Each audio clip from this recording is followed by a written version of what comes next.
Welcome to Delightfully Dysfunctional, a podcast about navigating the emotions of the human condition and the challenges that come with it. I'm Keilani Persian Mason, a psychotherapist and life coach with James Timmons, an ever-curious human. This is not a replacement for mental health therapy. Please seek out mental health care if that's what you're needing. This is an opportunity for self-healers to dive deep and understand more about themselves. Welcome back to Delightfully Dysfunctional. I'm your host, Keilani. I'm here with my co-host, James. Hi, guys. And we're just happy to be back today, again in the new studio, and it's feeling more and more like home. It is your home. It is my home, It so feels that is nothing part like of my why home. it feels like home. That seems obvious, but I was being genuine. Just like, it feels like our new podcasting home is coming together. Yeah. How are you doing today? Today is the day after the 4th of July, so that would make it July 5th. Yes. Today is, I have brain fog because what I did was, I got a little carried away with. This seems like a similar introduction to how you're doing as some of our last episodes, James, that we filmed after your pool party. I think I have a problem. Well, the first step is admitting that you have a problem. Yeah. So you're talking about maybe being intentional about like moderation, or even, I don't know, some people do better with like fully cutting things out, like making a big like pledge. Yeah. Well, here's the thing though. Like I've discovered that if I can't go like fully extreme on something like that. It's better just to figure out what I can comfortably incorporate. Yeah. You know? That's how I'm mostly successful on something. But no, I definitely, and I've shared this in the past, where alcohol, messes with my brain chemistry. It does everybody, but mine particularly. Like I feel when I'm like sobering up, I feel like dread and like depression. And so, and I've figured that it's like, with alcohol or any like head change, it's you're borrowing joy, like you're borrowing tomorrow's joy, so then you have to, so you don't get tomorrow's joy if you borrow it. You know what I mean? That's how I look at it.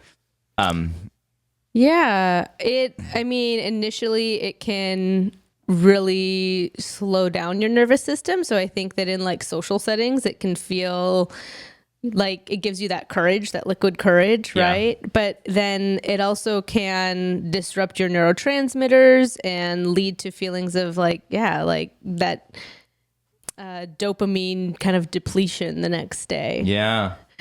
Oh man, so we got to pep you up. No. Well, I feel fine. But you're noticing it more. Yeah. Well, on top of that though, I'm sorry, I'm gonna sound like I'm complaining, but I'm just telling you my reality. But no, do it. I'm also dealing with an injury, so I didn't get to exercise this morning. That's usually how that usually improves my mood. So, but yeah, I'll be fine.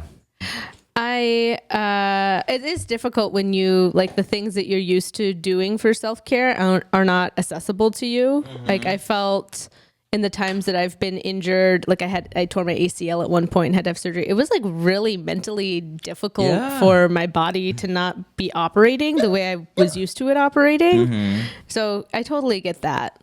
Recently, I have thought about creating kind of my own routine tracking system, because there are certain routines that obviously like make me feel better, like working out for you. I'd like working out to be a more part of my routine, and like really needing to structure my life around it a little bit more. But boy, is it difficult with kids and life and plans. And like every time I get sick, I feel like it throws my routine out the window, and it takes a while to like recalibrate. But yeah, I don't know. I've been thinking about what are the core things for me that equal self-care. And oftentimes it's just like, did you take your vitamins? Did you have your green smoothie? Oh man, we have a party light going on in the background. Okay. Oh man. Turning that off. Wow. If you have seizures, I'm sorry. Don't watch the YouTube. We're still working out some of the tweaks in the new studio, as I think in the last couple episodes you've been along that journey with us, but we're figuring it out. Time out real quick. Since there is a noise gate I think we're okay with turning the AC on because like, yeah, we don't. Oakley, could you hit the? Oh, he's fixed. Okay. Okay. I don't know if So when I did the podcast for Hapo, they had the same system, and there's a button on the device that lets you flag when you want to cut things out, and it will automatically show up when you upload it as like in, I don't know, it'll show up so you know when to edit things. Post edit? Yeah, it's like easier to edit. Anyways, I can't tell from here. I just remember him showing it to me. Well, I like to listen to the whole thing anyway. Yeah. You know, so I'm looking for reels and things. But anyway, sorry, what were you talking about? We were talking about self-care and routines and things like that. And I don't know, maybe for the time being while you're having to heal and not like hurt your body, I wonder if there's something that could supplement some of your normal self-care routines. Yeah. Well, here's the thing. I injured my hamstring. And so like bending at the waist is not fully available to me, which is you don't realize how much you do that until you can't do it. And so like I'm like, okay, can I run? No. Can I do any cardio? Not really. And so yeah, but I'll be fine. I'm just gonna rest for the rest of the week. Yeah. So, yeah. Good. Anyway, how was your 4th? I saw you guys were playing badminton. Yeah. Oakley and I were on a team. I feel like we crushed it. Yes. It was super fun. I had to leave early because it was past Priya's bedtime, but she was pure entertainment for everyone. And I don't know what this girl's deal is, but she's obsessed with men already. Like, I say that totally jokingly, but also very serious. She prefers to like dote on and like stare at our friends who are men. And kind of like the women are like, Max could take it or leave it, but she definitely wants, she's like will beeline it to pick whoever it is in the group and be like, that's the person that I'm going to try and impress. And it's really funny. So yeah, it was a really good time. It was wonderful. And you had a fun time too. You said it was like a pool party. Yeah, there you go. Yeah. We didn't have a pool. We did not have a pool for this 4th, but that's all right. That's okay. I mean, you had mentioned that you're kind of a Grinch with 4th of July, right? With fireworks. Yes, I have some hot takes when it comes to fireworks. I'm with you. I'm kind of a Grinch with just the whole holiday in general. But I guess I won't get too much into it. But we could get into it. I have thoughts too. Well, but, okay, I'll just say what I. Okay. So like, you know, I might die for this, but because you know the original revolution, 1776, we fought England because they were taxing us too much. And now we're taxed on literally everything, and you know, and then we celebrate this holiday like as if we're still the same country, but it's like no, we are a far cry from who we were back then. So like, the only reason we should just call it Fireworks Day and stop calling it Independence Day because like our own government is super corrupt and they are way worse than the British monarchy was back then. Sorry, that's my hot take. That's a good take. I have some other thoughts too. Like I know that there are a lot of people who completely hate the holiday and feel kind of like political parties have chosen whether they want to celebrate it or not. Like typically Republicans can be more like have a lot more American pride. Yeah. And it feels like they've taken on the holiday. And I'm not saying we live in a perfect country. We don't, but I'd like someone to point out where this utopia and perfect country is because it doesn't exist. Yeah. And so even the countries that I know we can compare to and say like, well, Sweden and they do this and like, oh, the European countries, like certainly there's pros and cons, but like there's not a country that has zero cons. Yeah. So part of me feels like let's take a step back, and it can be a day to still appreciate the things that we do have for being in this country without it turning into, I don't know, like nationalism. Yeah, I don't know. I was thinking about, I heard a different podcast, actually. I like a lot of podcasts. And they were talking about being grateful for like their ancestors who traveled here as immigrants, and it really did give them another opportunity. And oftentimes we forget that like there's a lot of countries who are dealing with much bigger problems. The best we can hope for personally and as a nation is better problems. Yeah. And it's not like we have third world starving children with distended bellies. I'm not saying that we are free from childhood neglect or anything like that, but there are some things that we should pause and find the gratitude for the country that we're in, certainly. Yeah, absolutely. And I think that should be applicable no matter what political side you're on. And sometimes I think that there's a hesitation to practice that. Again, maybe some of that black and white thinking, like if I'm grateful for anything, and then that means I support everything my country is doing. Like, no, you can still enjoy it for what it is. Yeah. So I don't know. There's that piece, but I am a fireworks Grinch across the board, no matter what. Is still really the point of this conversation. I hate them. Well, I like to believe, and I would be willing to anyone to challenge this, but I like to believe that our area has more fireworks per capita than anywhere on Earth. People like their fireworks here than anywhere else I've lived. I will admit that. It is insane because there's nothing to do here. And so, sorry, that was a black and white statement. There's not much to do here. And, and there is a lot of American pride, and that's fine. And, so combine those two things.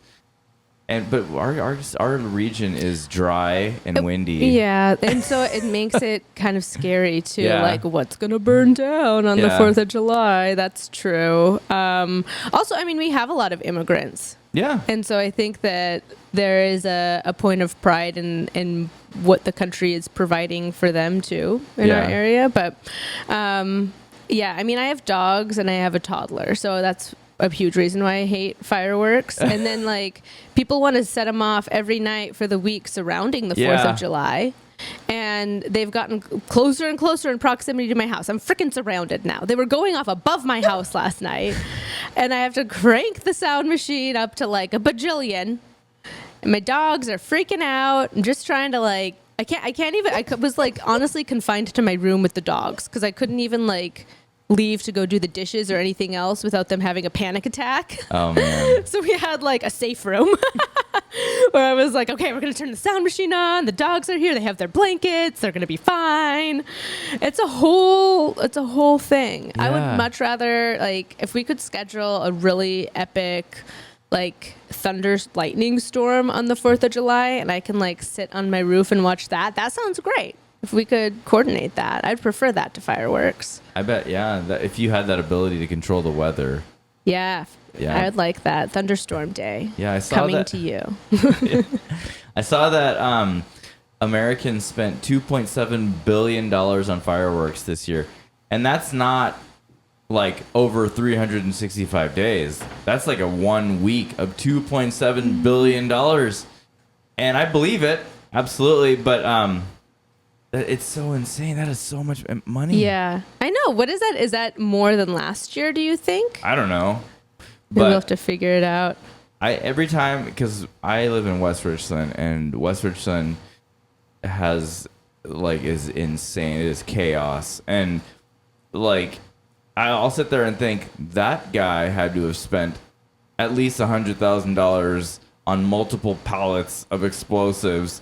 And you know, if I spend $20 on fireworks, I'm like, that is a waste of money. Oh, what happened? Was that chocolate? Oh. Yeah. Sneaky. Oakley's sneaking some chocolate over there in the producer chair. It's all right. It's all right. By the way, Oakley hooked me up with this giant bottle of water. I know he said James needs a big cold glass of water, and he brought it's literally a gallon, isn't it? Which I'm so thankful. I'm dehydrated today. Yeah, you can chug that. So thank you, Oakley. And then we can get him an adult diaper so he doesn't pee while we record. Yeah. Also, I was told that today is our last episode. I know. With Oakley for the time being. Yeah. He's obviously comes back, but so next time you're with us, we will it'll have been like about a year.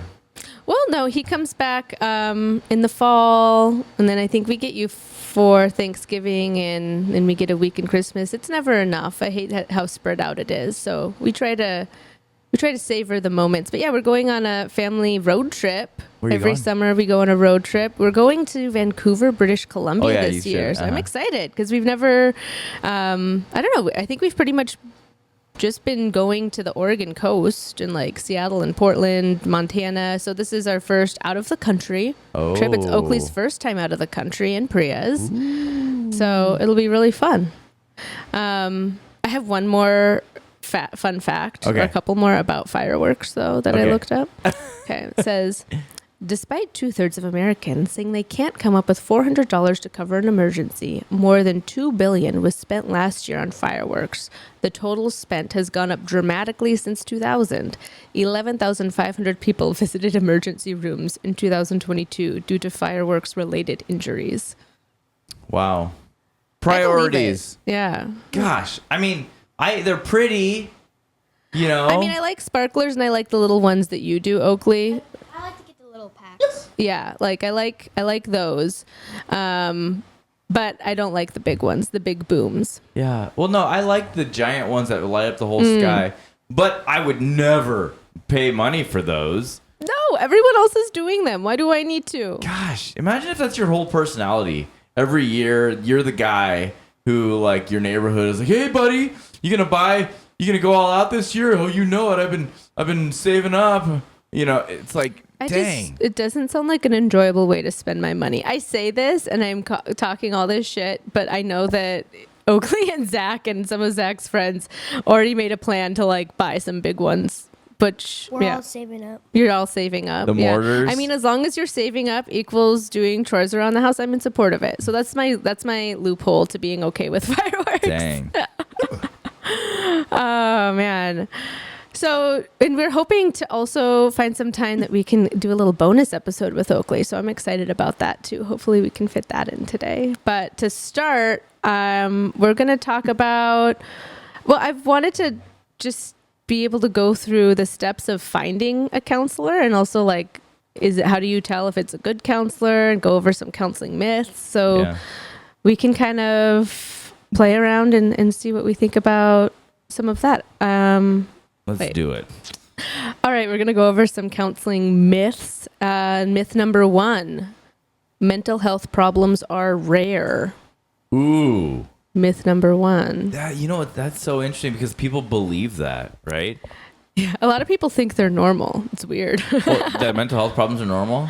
No, a lot of people think that like, they I'm are normal, and there's actually evidence that like, well, no, I think there's a little bit something going on there, but also I'm not saying that as like a diagnosis happy. I just think that there's a lot more gray than we realize. Yeah. And a lot of mental health issues, it's on the condition of, is this affecting your daily life? Is this affecting your relationships? Uh-huh. And I think if people were being honest about some of the ways that they behave or they experience emotion, they would probably say, yeah, it does impact the way that I am able to function during the day, or it affects my relationships. And the reason why I know that is because mental health issues and relationships issues are two of the top reasons people miss work.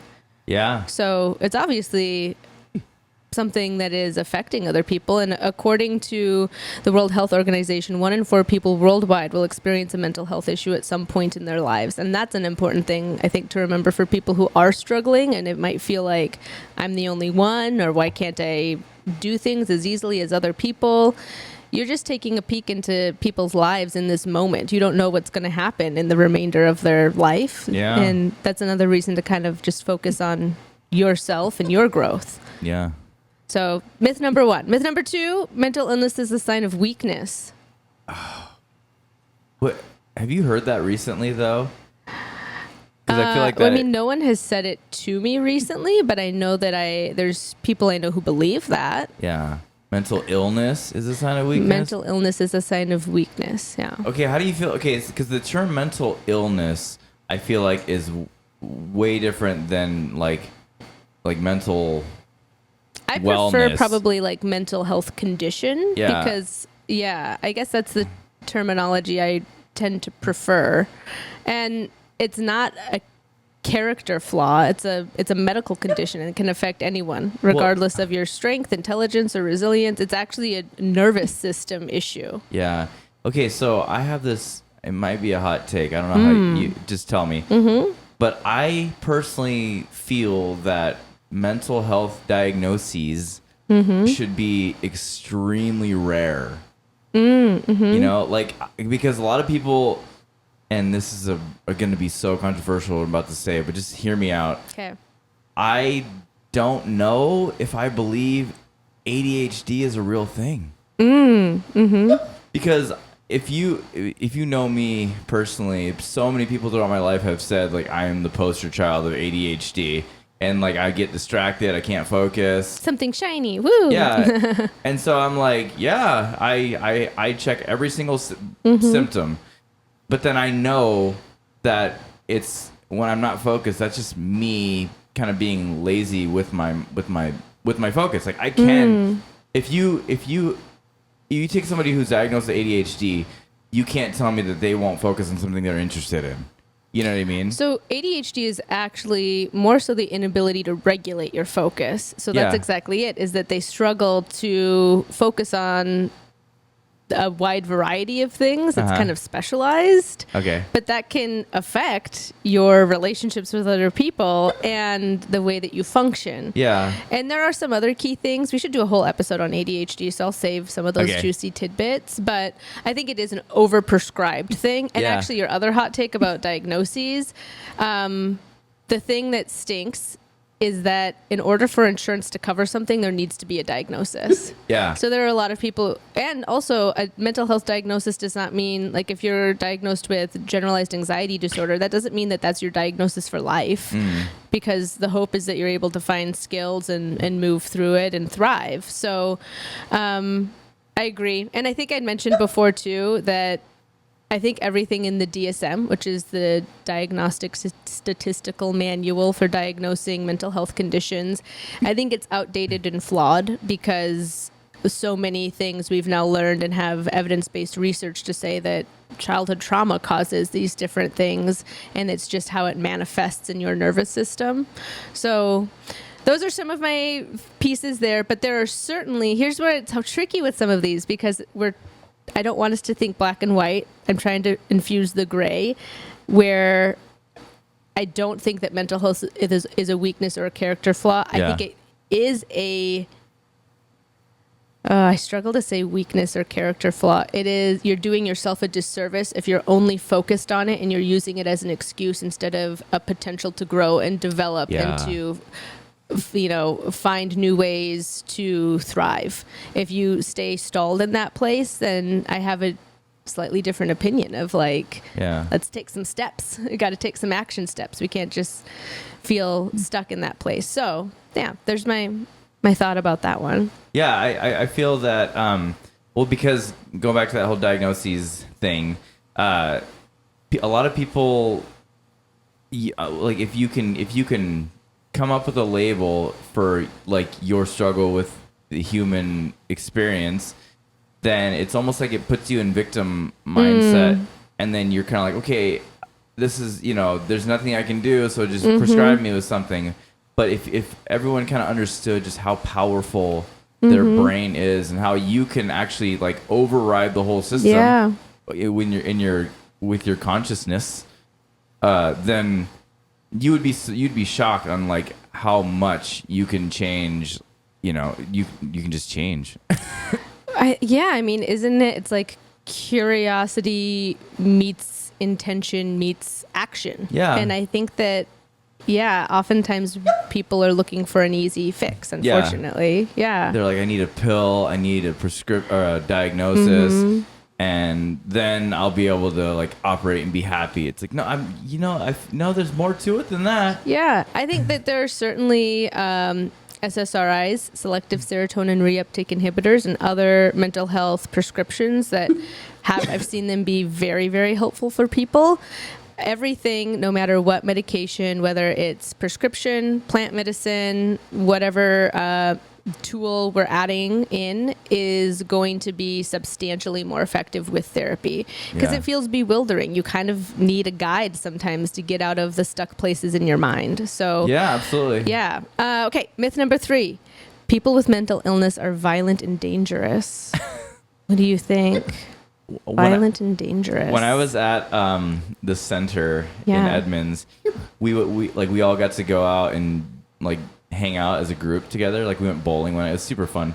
Yeah. But we were joking how I can't remember how it came up, but like if somebody were to like mess with one of us, we could like threaten them by saying, "Oh, we're all from the mental institution," you know. And it was a get out of jail card. Yeah. Like we're Well, mentally unstable. it's like it's like intimidating. People are like, "Oh, they're from the loony bin down the street." And everyone was just normal. Yeah, exactly. Yeah. And it's such a stigma, and that if you're crazy, you're unhinged, and you're gonna be violent. But it's like, no, if you're addressing your mental health, I feel like you're gonna be way safer than the average person. You know what I mean?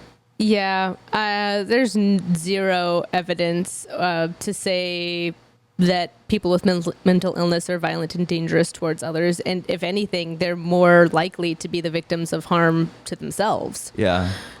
Which is still not preferred, right? Yeah. I mean, we want to help people not get to a point where they feel like their suffering is to that degree they need to consider that. Well, like, but there's a lot of stereotypes in media portrayal that is so inaccurate, and it's really sad. Yeah.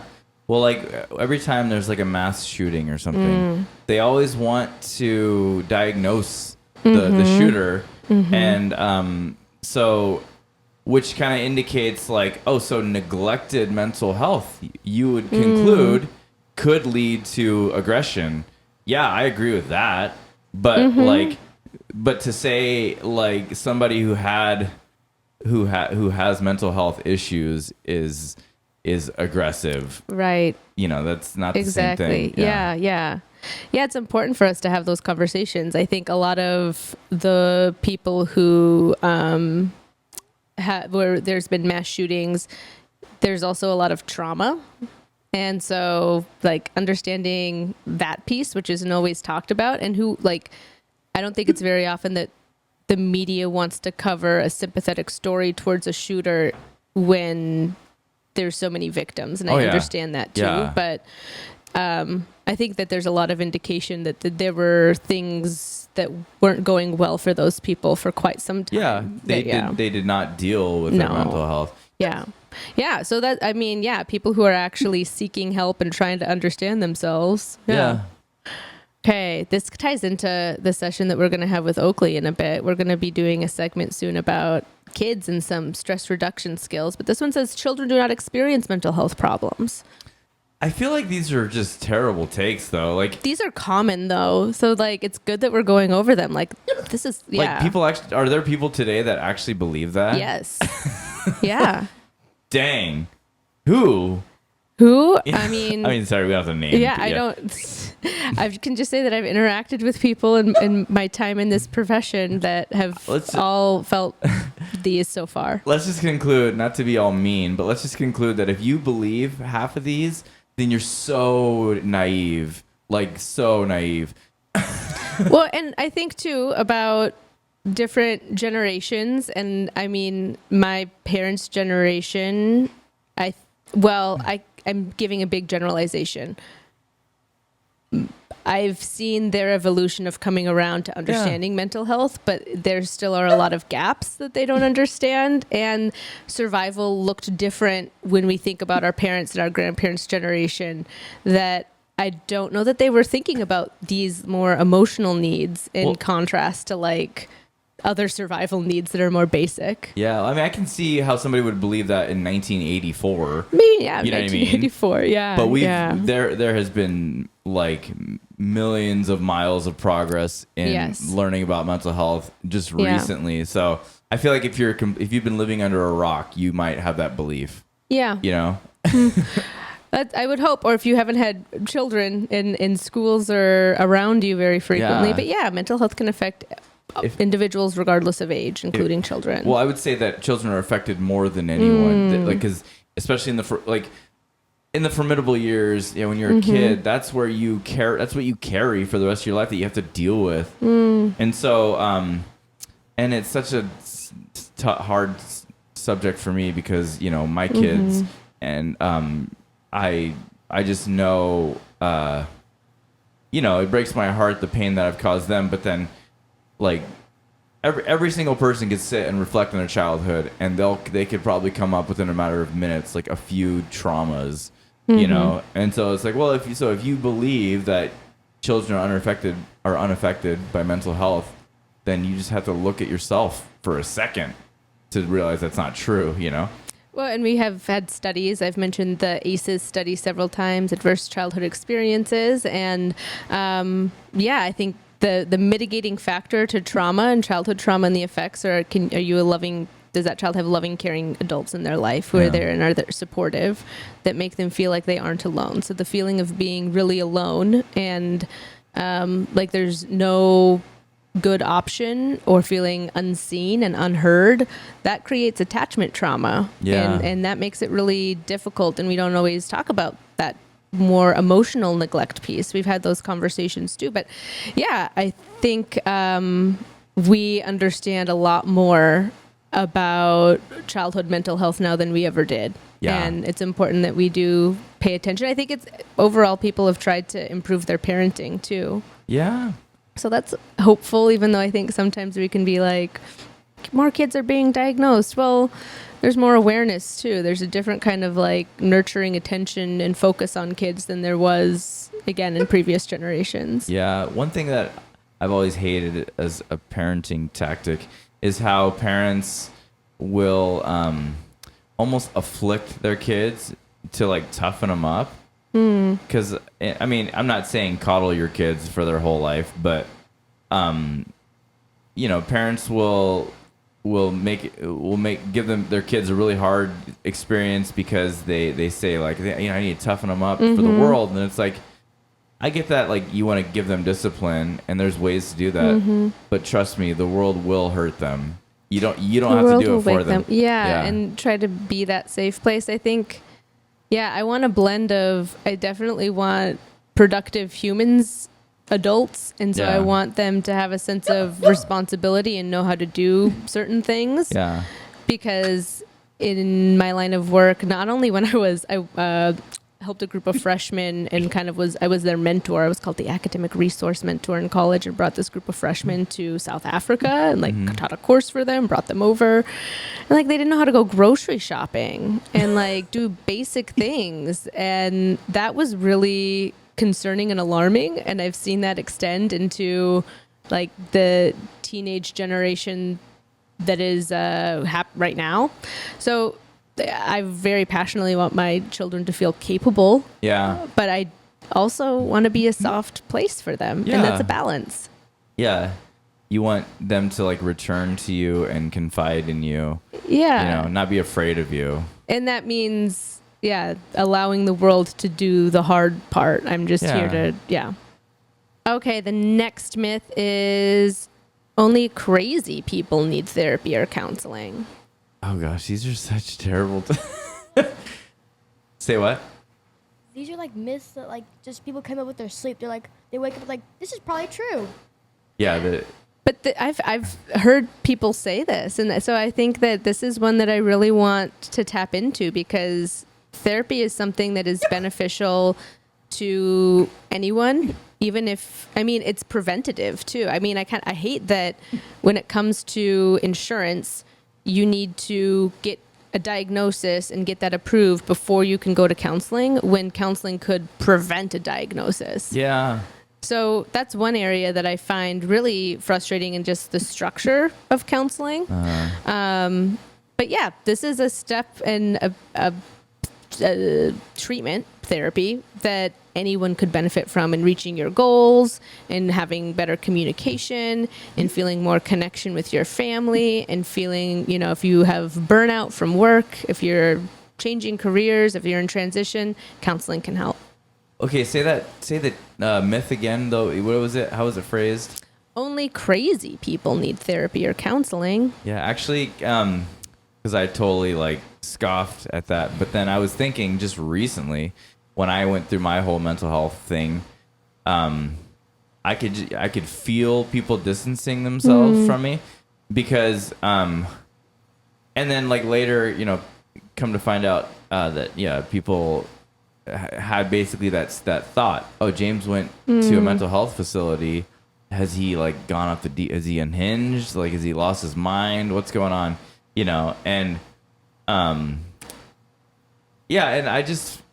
obviously I've shared why I did. And so when you don't have any information, then you have to kind of like jump to conclusions.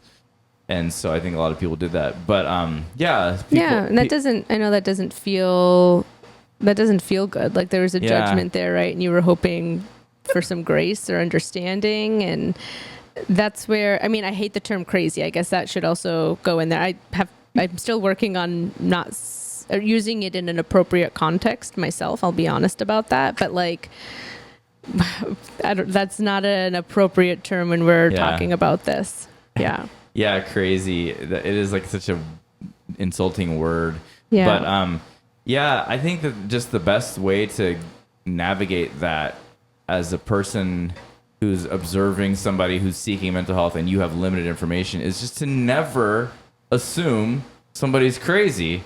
Like until you have all the information, just reserve your judgment, because shit happens. And like some people face a crisis and the best place to go is with like a counselor or or inpatient therapy, depending on the severity. Doesn't mean you're crazy. It means life is kind of crazy. Yeah. And maybe I'd even say like counseling uses evidence-based skills, and you want to make sure that you find a good counselor that feels like a good fit. There are other types of healing modalities and professionals too, but finding someone who feels like they can really support you and empathize with you. Yeah. Okay, I'm going to condense a couple of these. Mental health problems are not treatable, and people with mental illness should just snap out of it. Oh my gosh. That's not even, like, I feel like we shouldn't even, like, address that when it's so stupid. It totally seems clear that it's so stupid. Again, I've interacted with people who totally believe this. And the just snapping out of it, the only thing I can say, I already kind of mentioned earlier, like, that is not really a possibility with someone who, let's say, is experiencing panic attacks and has a ton of anxiety and has been struggling with depression for a long time. That there's no just snapping out of it. Don't you think they would have wanted to do that? Don't you feel like they don't enjoy this feeling? Hey, I got your solution. Just don't think about it. Yeah, oh my gosh, I don't know. Have you thought about that? Have you thought about not thinking about it? Oh my gosh. Okay. Go ahead. It'd be easier said than done. Very much Absolutely. easier said than done, right?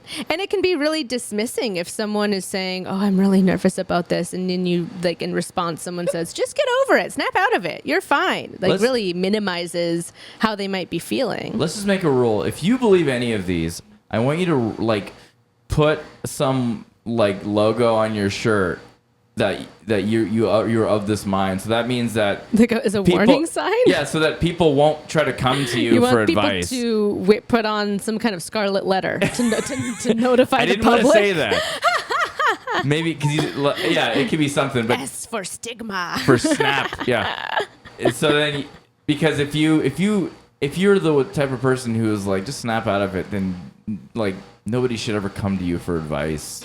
It's not a self-compassionate response. And there are certainly treatments that can help, as well as lifestyle changes and possible medications or other supports. Yeah. So there's definitely options out there. And I know that it can be frustrating. It can be frustrating to navigate finding a good counselor that's a good fit, and it can be frustrating to navigate medication. Because unlike things like, let's say, diabetes, for example, we're able to rate and know and have studies that say, oh, wow, this is what's going on with your pancreas and your functioning based on blood levels. This is the exact amount of insulin that will help you. There's a dosage. We understand. With mental health medications, it's a lot of playing around with it. It can be really tricky and very frustrating for people who are struggling. Yeah. Okay, next one. These are fun. It's fun to say these are all terrible. We're gonna say, well, let's go into medication. Medication is the only treatment for mental illness or mental health conditions. I'm You know gonna what? try and edit what this says. Yeah. A lot of people believe that. Yeah. And I feel like I'm really cranky this episode, which is partly true because of my brain fog, but I feel like I'm awakening it right You're now. awakening. Maybe we need to make you some coffee on the break. Actually, yeah, but Yeah. but also these takes are kind of angering me a little bit, you know. So if you guys are getting triggered by my apparent anger, please don't. I'm just trying to defend No, unleash this whole it. thing. Unleash the anger. So like, because what I'm about to say Okay. might get me assassinated. Okay, take a deep breath. So- I'm ready. Which I've said a couple things anti our corrupt government. So if I'm gonna die, I would have died earlier in the episode. Let's hope so. So- No, we would have a we'd know right off the bat. No Yeah. guessing is all I mean. And you're Yeah. still alive. So. Yeah, I mean, well, this hasn't aired yet. So if I die that day, then just know, guys, that I'm not suicidal. Okay. Investigate Yeah. my If death. they say please. James died by suicide, then that you need to look into that. There's a mystery here that Yeah. needs to be solved. And Okay, you know why I'm not noted. suicidal? Because I've dealt with my mental health. Anyway, Boom. Oh my gosh. so Okay. that whole take. Yes. What was it again? I'm sorry. Can you Medication is the only treatment for mental illness. And that, I believe, is very influenced by big pharma. Mm-hmm. There are pills like,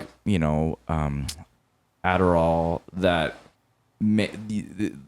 sees billions of dollars because of overdiagnosis. Mm-hmm. And so, of course, you go to a primary care physician who they don't specialize in mental health. And they just figure out your symptoms and they write you a prescription right away. And then those pharmaceutical companies reap all the benefits. And then if you try to wean off of those medications, it just makes it way worse. But so if you have depression, most likely, and I'm not a specialist, so just take this with a grain of salt. But if you have depression, most likely you just need counseling, you just need therapy, But a lot of people are like, I don't want to feel this depression, so give me something that can mask it. And you guys have heard my takes on how I'm not all that keen on antidepressants anyway, but that's just my personal opinion. And so that's my take. Yeah. I do agree that there's a variety of tools in the toolbox and we shouldn't just picking up one. And again, what we know is that any type of medication, it's going to be 60% more effective if you're doing it in conjunction with therapy. Yeah. The underlying reason that oftentimes things are bothersome is because there's an unhealed trauma or belief about ourselves. There's, the chemicals in your brain, that's a piece of it. But again, we're learning more and more about how the brain works and functions. Yeah. And we're learning that SSRIs are only 33% effective. So it's not going to give you the same benefit if that's the only thing you're relying on. Yeah. And I think that there are a lot of people who prescribe things too quickly without a follow through to make sure that people are really seeking best treatment and finding a therapist along with it. There's no magic pill. Yeah. You got to do the work. Amen. Got to work. And I snap it. Bam. Agreed. I'm so white. Even I did that and I'm like, it didn't feel right. I'm half Asian. I can't pull that shit off. I don't know what I was thinking. Okay. Next one. Actually, I think that these have kind of been addressed in some of the other things we've said. You can't prevent mental illness, and mental health problems are just a phase that will go away on their own. Well, let's talk about that. What's your Okay. take on that? I think you can prevent mental illness, mental health issues when it comes to managing your stress, your support system, your lifestyle. It takes an awareness of those things, though. I've certainly, when I've been unaware, maybe invited people into my life who were a bad influence on my mental health. And so I think a lot of counseling can also help you identify, well, what is and isn't working well for you. Yeah. and maybe give a new insight or perspective. So I think that there are definitely things. Well, and I've struggled with anxiety. So I like self-care. We were just talking about self-care routines, maybe even like off the air earlier, I think. But certain self-care routines I know are going to help me. So of course, preventatively, I want to make sure that they are a part of my life and prioritize that now so that I don't end up feeling depleted or burnt out. Yeah. So I think that that's inaccurate. I think there's a lot of understanding what we need, though. And I've said this before, but I think we're in one of the loneliest times in history as an American society specifically, but worldwide too. And so we're cut off from a lot of the natural habits, the natural input that we would get that would normally help regulate our nervous system. So we're noticing more mental health issues too. Yeah. And then the next one was mental health problems are just a phase and will go away on their own. That's just such a generalization. That's really difficult to say because there are some things, mental health conditions that people might struggle with on and off for their life. They might struggle with continuously in their life, depending on what they are, or they might be in a time of transition and it is temporary. Yeah. So that's not a fair response. There is a little bit of truth though to that part with because with grieving and because time is your friend, and being patient is your friend. But to say that time alone will heal is inaccurate, because you still carry all that trauma for a long time. And in times of struggle, I think it is important to remind yourself, this is just temporary. Yeah. This feeling is temporary. This anxiety is temporary. It's not forever. Again, I think some things can go away with time. They're going to you'll be able to process it and find more closure if you can really look at it and understand it. Yeah. It's more of a transition. I think grief is a transition. That's an example. But then there's some people who I've certainly worked with who, I have worked with people who have schizophrenia. You're going to have to manage that for the rest of your life, or people who have bipolar. You're going to have to figure out a system to keep that managed and to really learn about what you're needing to find a balance there that is more lifelong. Yeah, for sure. That was our list of myths. Oh, actually, so those were more mental health related. I'm going to throw in a couple that are specific to counseling too. Okay. Myth about counselors: they will judge you or tell you what to do. Some of them will. Yeah, there's some that will. Yeah. There's some counselors that aren't great. Yeah, and they really need to be able to offer empathy and be more collaborative. Yeah. Well, in my experience, there are people that will basically call themselves counselors but have not been certified or anything. Yes, I've discovered this. Yeah, and in our community. And they're the ones, and it's almost like they compensate so hard to be I'm so naturally gifted that, and so then they'll give you a diagnosis, and it's like a form of gaslighting, and just because they want to be the first one to tell you something you'd never heard, or Yeah. I don't know, and it's so destructive. But what I've concluded just in the many counselors that I've interacted with is that if curiosity is there, that's rule number one to me, and if judgment is there, then you need to fire that counselor. Yeah, being non-judgmental is a huge part of being a good counselor, and it's the therapeutic relationship is really the vessel for change. If you don't trust someone or you don't feel like they can be that safe place for you to really process everything and get everything out, and you can be open and honest with them. So I think being judgmental blocks all of that, and you're in a position of power is a weird word because it's not like I feel powerful, but I have to acknowledge and remember that in that space, I'm the expert to that person. So my words have weight. Yeah. And I should be very cautious about what I say and how I say it. So yeah, making sure that you have a good counselor is really important. And most importantly, it should be someone that can really listen and empathize and collaborate with you. The next one that is a myth I want to tackle is counseling is a never-ending process.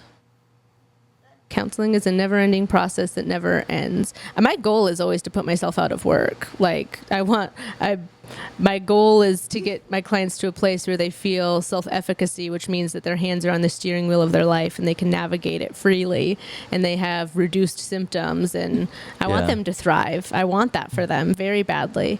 There are some people that I notice I work with for longer periods of time where I'm like, they don't have enough support people in their life, and my role in their life is valuable to them. And if that's, and still there's continuous goals that they're working on that we're still focusing on, and then that looks different. And that really depends on the person.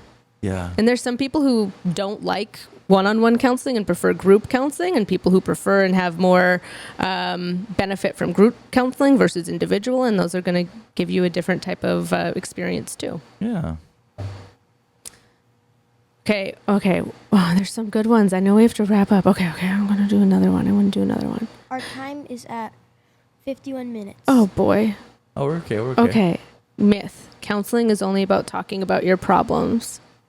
A friend said this to Zach and thought this is what I did, like, within the last couple of years. Like, Keilani just listen to people talk about their problems. That would be terrible. That's what they said. I mean, I'll be honest. I thought the same thing. Yeah. I mean, like, not. No, that's okay. I want us to. Mostly, because, like, most people don't seek counseling until there's, like, some kind of crisis, right? So then they just come into your office just shooting from the hip right away, right? It can be the case. I think there's some people who come more preventatively too. Like, I know there's this big change coming up in our lives and I want to prepare, which is wise. But for the most part, yeah, it's like something has brought them to the point of like, I guess we have to resort to this. Yeah. Which isn't how I feel, but I think that's how clients can feel.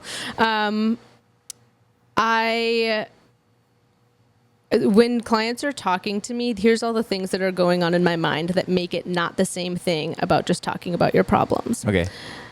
I'm thinking about the goals that you want, the things that you've told me that are difficult and challenging for you, different approaches that might reach you, different activities that are going to be able to highlight something important. I'm thinking about the story you're telling me and how that makes sense, how I can rephrase it so that we both are on the same page about really what it is that you're saying that you're wanting and the challenges. There's so much active listening, and it's so riveting to be that dialed in to someone's like facial expressions and how they're sharing something. So it's not I'm just listening to someone's problems. And if clients come to me and that's what they're wanting, I let them know, hey, I'm here in the business of change.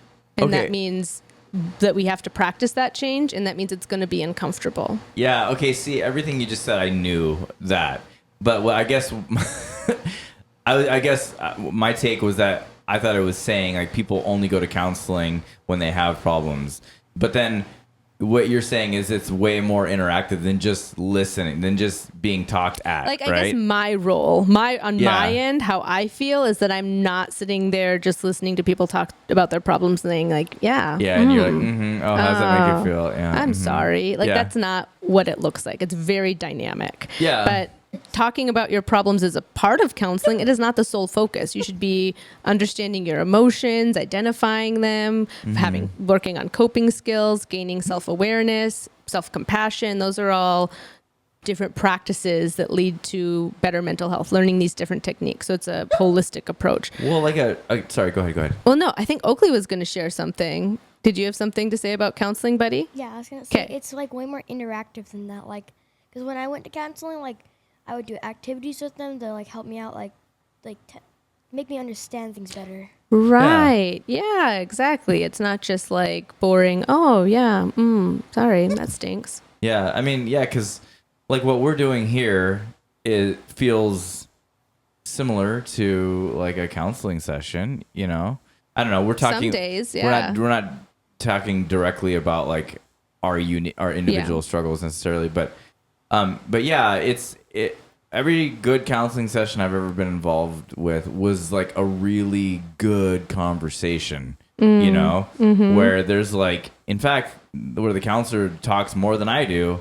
I'll kind of give them the whole lowdown, everything that's going on, and then they'll just like, I mean, there's a lot of questions and things, but yeah, it's just like here's my take, here's how, you know, things like that. I like to verify a lot of things with my clients too. It's my personal sense of style in therapy, I guess. So I'll be like, this is what I'm thinking, but you're the expert on you. So I need you to tell me if this fits or not, or I don't want to put words in your mouth, but this is kind of what it's sounding like to me. Tell me what's right or wrong about that. What fits, what resonates. So I'm always trying to kind of check in to make sure that I'm understanding. But that is a rundown. We didn't even go through like all of the different counseling myths, but we went through really key ones that I think were important. And I hope that for a lot of our listeners, they thought that these were really dumb too, because that means that they're stepping into this process with kind of a foundation of knowledge when it comes to mental health. But I know that isn't the case for everyone. Again, like different generations, people from different cultures, this might be really helpful and impactful for them to hear us breaking down these stigmas and even talking about our own mental health along the way. Yeah. So thank you, boys. Yeah. And it's also good to know that we're not the only ones that think these are crazy. We're not the only ones. Yeah. I would be willing to bet that all of our listeners don't believe any of those, because if you're like interested in a mental health podcast, most likely you're pretty like well versed. Anyway, you know, nobody's listening going, oh, who are these couple of crazy people talking? Let's continue listening. You know what I mean? Yeah. I think that as they listen, they might be checking some of their own biases too, which makes sense that might be there. And if that's the case, just, try to bring some awareness to that and think about how you can shift your perspective, because you will most likely experience some kind of mental health struggle at some point in your life, or managing some kind of a trauma. And when we can practice that understanding of compassion towards ourselves and towards others, it gives us more a sense of connection. And it's going to make that time when you potentially are struggling easier to be kind to yourself. Yeah. And hopefully you kind of have an idea of what to look for and navigate when maybe your own harsh self-critic shows up in your mind saying some of these things to you, because I think that that's another piece that can be really helpful, instead of like people can gaslight themselves when it comes to mental health. Yeah, absolutely. All right, it is time for our advice portion of the episode. Just as another reminder, this is not a replacement for mental health counseling. Right now I have my podcasting hat on, not my therapist hat, and we're going to try our best to give this anonymous write-in. Oh, I'm sorry, it's not anonymous. Her name is Emily. Oh. Yay, she gave us her name. Try to give her some advice. Okay, so... Dear Keilani and James, I hope you can offer some guidance as I find myself in a distressing situation with my partner. My name is Emily and I've been in a relationship with my partner Alex for almost 2 years. Lately, I have been feeling confused, hurt, and constantly questioning my own sanity due to their manipulative behavior. It all started innocently enough. Alex would occasionally make offhand comments about my forgetfulness or my inability to remember conversations correctly. At first, I dismissed it as harmless teasing, but over time it escalated. They would twist conversations around, making me doubt my own recollection of events. It's as if they have this uncanny ability to make me question my reality. One day, we had a disagreement about plans we had made for the weekend. I distinctly remember agreeing to go hiking, but Alex vehemently, am I always saying that right? I never use that word, denied it, insisting that we had agreed to a movie night instead, then became increasingly agitated and began blaming me for being forgetful and unreliable. I was left feeling guilty and doubting my own memory. Another instance that stands out is when I confronted Alex about their excessive phone use during our dinner dates, and instead of addressing my concerns, they accused me of being overly sensitive and paranoid, suggesting that I was being controlling and insecure. Somehow they managed to turn the situation around and make me feel like I was the one at fault. These incidents have become more frequent, and I'm at a loss. I find myself constantly questioning my sanity, second-guessing my perceptions, and feeling trapped in a cycle of self-doubt. I used to be confident and secure in myself, but now I feel like a shell of my former self. I've tried discussing my concerns with Alex, hoping for some clarity and understanding, but it only leads to more frustration and confusion. They consistently dismiss my feelings and concerns, insisting that I'm overly sensitive and making a big deal out of nothing. I feel like I'm losing my grip on reality, and it's affecting my mental and emotional well-being. I'm reaching out to you for advice on how to handle gaslighting situation. How can I regain my sense of self-confidence? Is there a way to address this behavior with Alex, or is it better to distance myself from the relationship altogether? Any guidance you can offer would be greatly appreciated. Thank you, Emily. Dang. Okay. Thank you, Emily, for writing that and for being very vulnerable and giving us lots of good details. So I have a pretty short answer, and that is run. Run. He is gaslighting you, like you said. You identified that. Good job. And if somebody gets you to the point where you're questioning your own thoughts, if they're like your own reality, that is some major manipulation. And I mean, he's very, in my opinion, it sounds like he's demonstrating some pretty narcissistic behaviors. So like, he's got some stuff to deal with, you know, and you are right now his, like, he's emotionally abusing you. So run. Yeah, I mean, I wish I had more details because it says they've been together for almost 2 years, Yeah. and that lately she's been feeling this way. So how recent is it? And does Alex have, like, is there a lot of stress or something stressful going on? Just because when we are stressed, we regress. Yeah. But if I'm going off of these examples and she's already tried to bring it up and that just leads to more gaslighting, yeah, I'm sure she's feeling like she has to walk on eggshells and like it's difficult to find, like, to feel content in her relationship. Yeah. So I am on the side of having some distance between her and Alex because she's already indicated really trying to bring it up.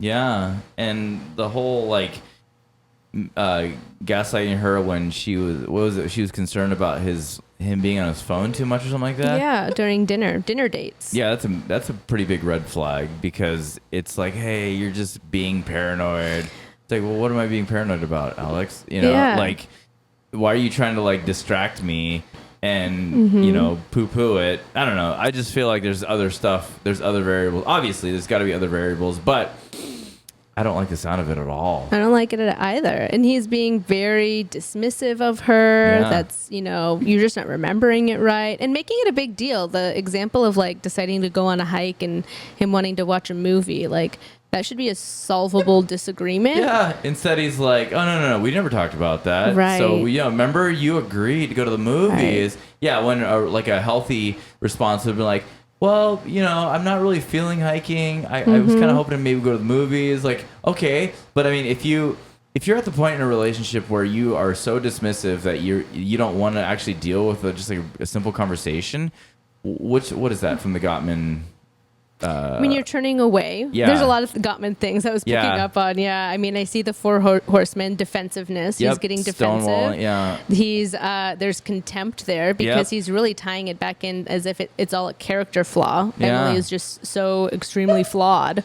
There's criticism for sure. Yeah. Like pretty steep criticism, and I think, I mean, be with the phone is an example of stonewalling, Yeah. but definitely not like turning towards not wanting to accept influence from your partner. Yeah. And it seems like that ratio, the magic ratio, is 5 positive comments or interactions for every 1 negative. Yeah. And it does not feel like Emily is enjoying that at all. It doesn't Yeah. seem like that's happening for her. Yeah. So, I mean, all that, it's like us diagnosing, we're not diagnosing, but I mean, it's pretty clear that, okay, something has pulled his interest away from the relationship. We don't know what that is, but we can speculate. But again, it's just like, Emily, do yourself a solid, Yeah. and go get healthy. Yeah. Go surround yourself with people who are gonna love you better. I think at that 2-year mark too is when the honeymoon phase is over. Yeah. And people's true colors can come out, and you might still be, I think I've had past relationships where I was still, we can get back to this happy phase. Like, this is just like, this isn't you. The you I knew in this first year is you. Yeah. And instead it was really like, oh no, like people can put on a good front for quite a while. And Yeah. then if they're not willing to address it or meet you in the middle, you need to take that as a sign. Yeah. Here's the thing. I think that distance from the relationship to say, hey, I've tried. This is something that's really difficult and hard when these things happen. And I just need some space to figure things out, because this isn't the relationship dynamic that I want. And we feel like, it seems like we both feel stuck. So like creating some distance to just be able to have some space. There's potential. Maybe Alex says, I really want to work on this, and they sign up for my intentional love seminar on July 29th. Ooh. Okay, Where they can learn skills to communicate and manage conflict, and he actually wants to try. Like, that's a different story. So, I mean, it's how much effort do you see this person putting in? That's another factor. Well, here's my caution. I mean, absolutely go to the love workshop. But here's my caution with Emily creating boundaries, because if this guy is like pretty narcissistic, and she creates boundaries and like stands up for herself, well, then he's going to give her a bad response, most likely. And she needs to take that more so as an indication that this isn't the right thing for her. Yeah, this isn't healthy. And even if it was healthy at one point, it is not now in the way that she's describing how much it affects her and affects her self-esteem and confidence. It does. I think we're on the same page when it comes to distance. Yeah. That's our advice for you, Emily. And we're just, oh man, I've been in an emotionally manipulative relationship in the past as I was working through my daddy issues. And like, just, you can find yourself in relationships that you wouldn't have expected. And it can feel really hard or even shameful sometimes and embarrassing when you are getting out of those cycles. So I just want you to know, Emily, that you are really wise for noticing the patterns that you're seeing. There's nothing about you that deserves this behavior. And even though breakups, there are hurt feelings that can happen and go along with it, you deserve to be in a relationship where you can really grow and thrive. And that isn't happening here with Alex. Yeah. So we send you love, and we are your cheerleaders, hoping that you can move through those phases. Yeah, absolutely. Yeah, good luck. Give us a follow-up. Yeah, let us know. Let us know, Emily. And after you dump that dude, give James a call. Oh my gosh.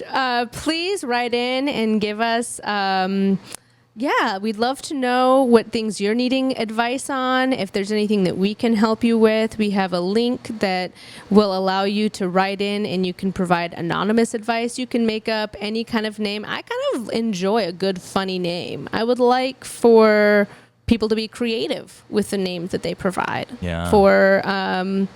for comedy, really just for comedy. It will make me smile. But we love and are honored when we get to help our delightful humans out with whatever is going on in their life, and try to do so with a lot of compassion. So thank you so much, Emily, for writing in. And we hope that you are enjoying the rest of your day, delightful humans. Tune in next time for another episode of Delightfully Dysfunctional. Goodbye. Goodbye.